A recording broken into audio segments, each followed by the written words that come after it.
जय जगन्नाथ मोरडा निर्वाचन मंडलीवासी को मोर नमस्कार। एठी विद्यालय शिक्षक नहांती, एठी दायी किए सरकार के। एठी डाक्तरखाना डाक्तर नहांती, एठी दायी किए सरकार के। एठी पानी पाई लोके लाइन बांधुचंती, एठी दायी किए सरकार के। एठी हजार हजार युवक दादन खटिबा पाई जाउछंती, एठी दायी किए सरकार के।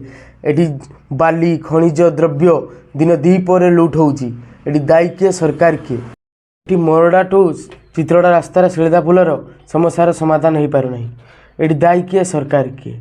एटी विकास नामक फलक अच्छी किंतु विकास नहीं। एटी एमजी एनर्जीएस ना रे लुट होउची, एटी रबर, एटी पेंसिल, एटी क्षीर व्यवहार उपरे राज्य सरकार केंद्र सरकार गोबर सिंह जीएसटी लगौछंती, एटी दायी किए। मोरडा निर्वाचन मंडली जनसाधारण को मोर अनुरोध, ए लड़ई आपणकर और खाम मध्य लड़ई आपण मानू 5 वर्ष धरी लुट होता खाम निर्वाचन 2 दिन पूर्व प्रत्येक घरे पहुँचब। खाम नियंतु, भोट उपयुक्त प्रार्थी प्रभास्कर महापात्र को दियंतु। जय जगन्नाथ।